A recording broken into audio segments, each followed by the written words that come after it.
This channel does not promote any violent, harmful, or illegal activities. All content provided by this channel is meant for an educational purpose only. আর এবার যে খবরে নজর রাখবো, মালদার চাঁচলে আমবাগান থেকে উদ্ধার মহিলার অগ্নিদগ্ধ দেহ। সেই দেহ উদ্ধার ঘিরে দানাবাজে রহস্য। দেহের পাশ থেকে উদ্ধার করা গেছে সোনার কানের দুল, জুতো। সম্পূর্ণ অবিন্যস্ত অবস্থায় দেহের পোশাক, মিলেছে রক্তের দাগও। মহিলাকে খুন করার পর তার দেহ জ্বালিয়ে প্রমাণ লোপাটের চেষ্টা করেছে দুষ্কৃতীরা, এমনই প্রাথমিক অনুমান পুলিশের। গোটা ঘটনাস্থল ঘিরে ফেলেছে পুলিশ এই মুহূর্তে। আমার সহকর্মী একেবারে সেই আমবাগান থেকে সুব্রতোষ রয়েছেন সরাসরি। সুব্রতোষ, এখনো পর্যন্ত সর্বশেষ কি আপডেট? এখনো পর্যন্ত পুলিশ ওই মহিলার পরিচয় বা কে বা কারা খুন করে গেছে তার কোনোটাই কি এখনো পর্যন্ত তারা আঁচ করতে পেরেছেন? একটু আগে আমার সাথে অ্যাডিশনাল এসপির কথা হচ্ছিল এবং তিনি বললেন যে এখনো পর্যন্ত তারা তদন্তের জায়গাতেই দাঁড়িয়ে রয়েছেন এবং পুলিশ সেইভাবে খতিয়ে দেখছে এলাকার। তোমাকে বলি যে এখানে যে ঝোপ জঙ্গল রয়েছে, একটু আগে পর্যন্ত সেখানে তল্লাশি চালানো হচ্ছিল।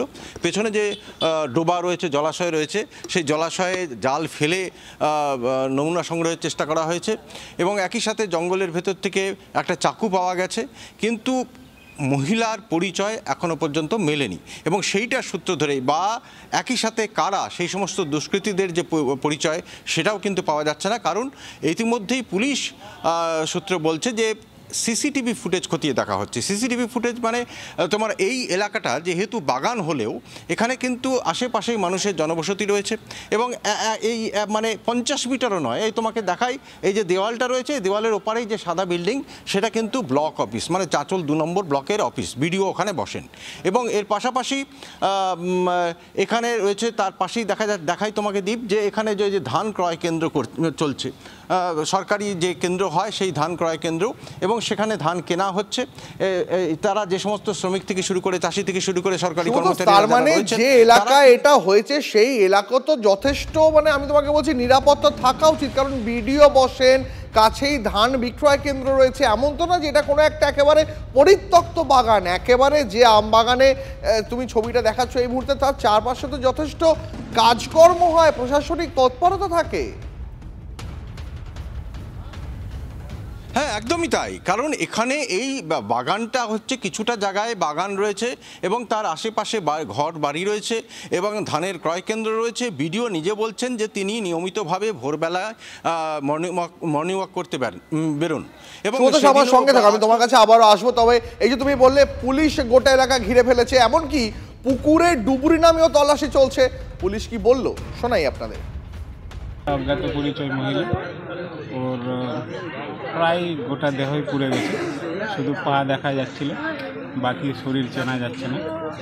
তো এটা অভাবনীয় ব্যাপার। আগে আমরা ওই সিআইডি, ক্রাইম সিন এগুলোতে দেখতাম, এখন বাড়ির গড়াতে দেখছি। উপস্থিত হয়েছে, এখন তো বোঝা মুশকিল, তদন্ত চলছে, দেখা যাক আমরা তো কি হতে পারে স্যার, মেয়ে হতে পারে স্যার, কিছু জানা গেছে? আইডেন্টিফাই হয়নি বলতে। এটা কি মহিলার দেখো?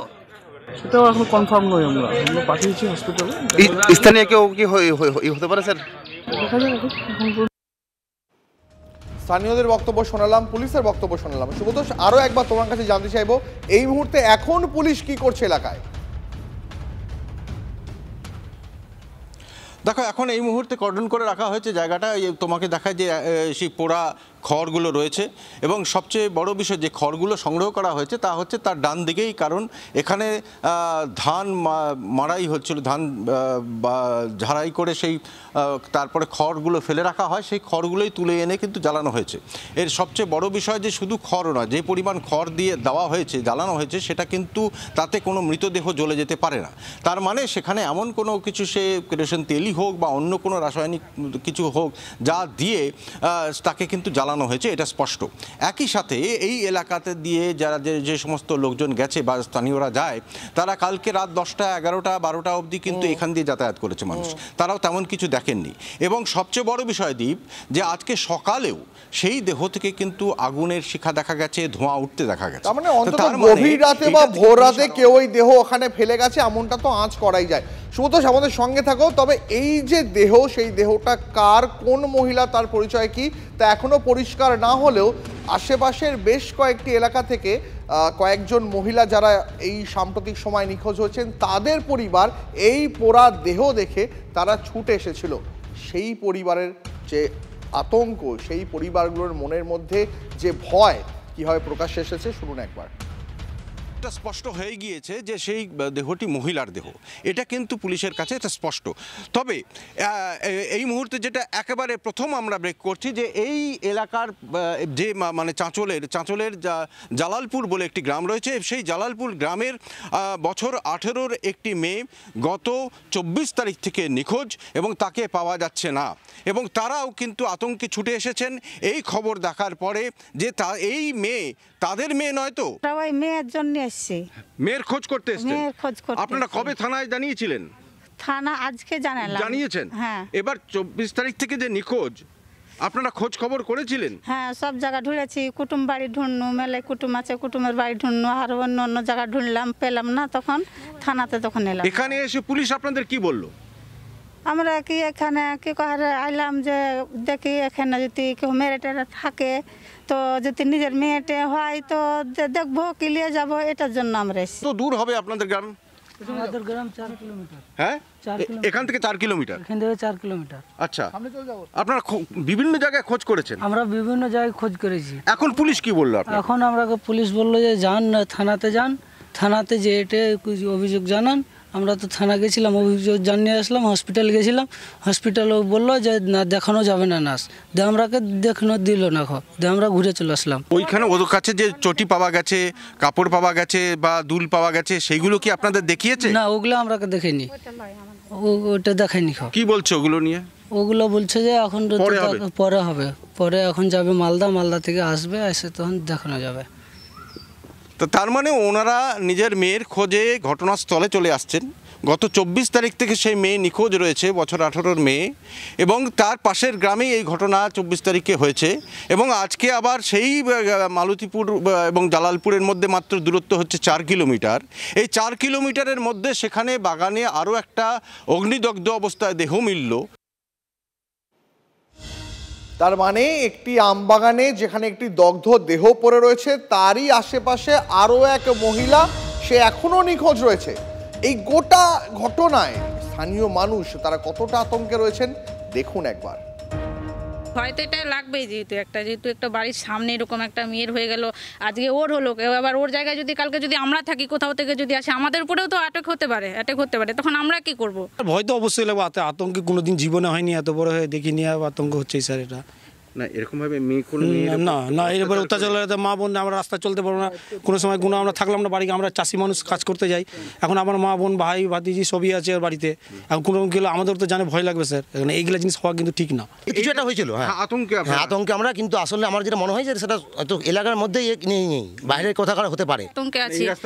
হ্যাঁ, আমাদের তো এটাই ন্যাশনাল রাস্তা 24 ঘন্টা। হ্যাঁ, এটাই ব্লক যদি সামান্য যাই আমাদেরকে এই রাস্তাতেই যেতে হবে, পঞ্চায়েতে যদি যাই এই রাস্তা দিয়ে যেতে হবে, কোনো স্ট্যান্ডে যদি যাই এই রাস্তাতেই যেতে হবে, যদি মার্কেটে যাই এই রাস্তাতেই যেতে হবে।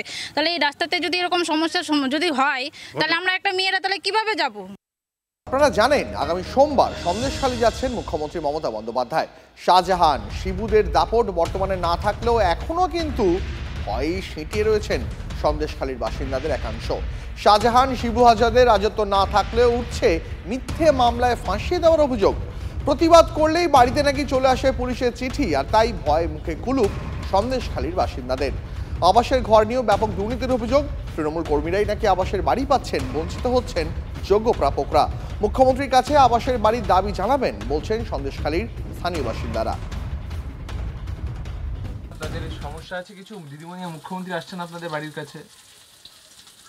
কি সমস্যা? এই ঘর বাড়ির এই সমস্যা, এই সব, আর কোনো সমস্যা নেই, সব ঠিক আছে। এই যে কয়েকদিন আগে যেসব অভিযোগ উঠেছিল সেগুলো সব মিটে গেছে? আমি জানি, আমি ছিলাম না। আপনারা ছিলেন? হ্যাঁ, ছিলাম না, ওটা জানি না। এই মুখ্যমন্ত্রী বাড়ির কাছে আসছেন, দিদির কাছে কিছু চাইবেন? আসুক দিদি, বলবো। কথা বলবো না সাংবাদিক সঙ্গে। কেন ভয় পাচ্ছেন? না, আপনাদের এখন কোনো অসুবিধা নেই তো? না, কোনো অসুবিধা নেই। মুখ্যমন্ত্রী আসছেন, তার কাছে কিছু আশা আছে? চাইবো 5 লাখ টাকা চেক একটা ঘর করবো। একটা ঘর করবেন? হ্যাঁ। এই মোটামুটি সংসারটা চালাতে অসুবিধা হচ্ছে। সংসার চালাতে আমাদের কোনো অসুবিধা হয় না। দাপাদাপি বলতে কমে গেছে, তোমাকে হাতে মারতেছে না, আগে যাকে হাতে মারতো কোদালে মার দিয়ে মারতো, রিভলভার দিয়ে মারতো, এখন তোমার কলমে মারতেছে, থানা কেস দিয়ে কলমে মারতেছে, তোমাকে বা তোমার হাতে মারবো, তোমাকে ভাতে মারবো। শিবুগাজারা সাজান এরা অ্যারেস্ট হওয়ার পর থেকে আমাদের পুরো শান্তি। এসব যারা আমাদের এখন যারা পার্টিতে আছে তারাও আমাদের কোনো না, অসুবিধা নেই, সব শান্তিভাবেই আছি আমরা, কোনো অসুবিধা নেই। সকাল থেকে গ্রামগুলোয় ঘুরছিলাম সুজিতদা, তারা প্রত্যেকেই বলছেন যে শেখ শাহজাহান শিবু হাজার অ্যারেস্ট হওয়ার পরে আর ওই বাইক বাহিনী দাপট নেই, সমস্যা নেই, কিন্তু কোথাও একটা চাপা ভয় এখনও আছে, এটা কি বলবেন? আমি তো কোনো ভয়ের কথা কোনো দেখি না, আমি তো তারপরে অনেকবার এসেছি, কেউ তো কোনো ভয়ের কথা, এখন অ্যাডমিনিস্ট্রেশন খুব ভালো আছে আর সন্দেশখালী মানুষরা ভালোই আছে। আর শেষ প্রশ্ন সুজিতদা, এখানকার বিরোধী দল যারা আছে তারা অভিযোগ করছে মুখ্যমন্ত্রী আসছেন এখানে নাকি তৃণমূলের গোষ্ঠীদ্বন্দ্ব রয়েছে, সেটাকে সামাল দিতে, এটা কি আদৌ তাই? আমি এসব কথায় উত্তর দেবো না, বিরোধীদের আসলে কিছু বলার নেই, বলার যখন কিছু না থাকে, যখন মানুষ শূন্য হয়ে যায় তখন তারা অনেক কথা বলে, কিন্তু সেটা তো মানুষ নেয় না। আমাদের এখানে সবাই আছেন, বিরোধী তৃণমূল কংগ্রেসের যারা সবাই আছে, সাধারণ মানুষ আছেন, কর্মীরা আছেন, সবাই আছে, এখানেও দেখবেন আপনারা সবাই এসছে। এখন আরেকটা কথা সুজিতদা, হাওড়ার কিছু নেতা কিছু বক্তব্য পেশ করছিলেন, ও নিয়ে দেখবে।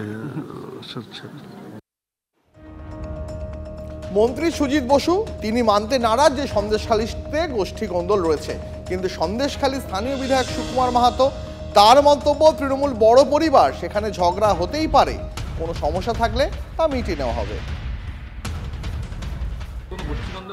দেখুন, একটা পরিবারে সবাই থাকলে, কাছাকাছি থাকলে প্রতি ফ্যামিলিতেও অশান্তি আবার ঠিক হয়ে যায়। সেরকম একটা তৃণমূল একটা বড় পরিবার, সেখানে কিছু হতে পারে কিন্তু সব ঠিক হয়ে যাবে।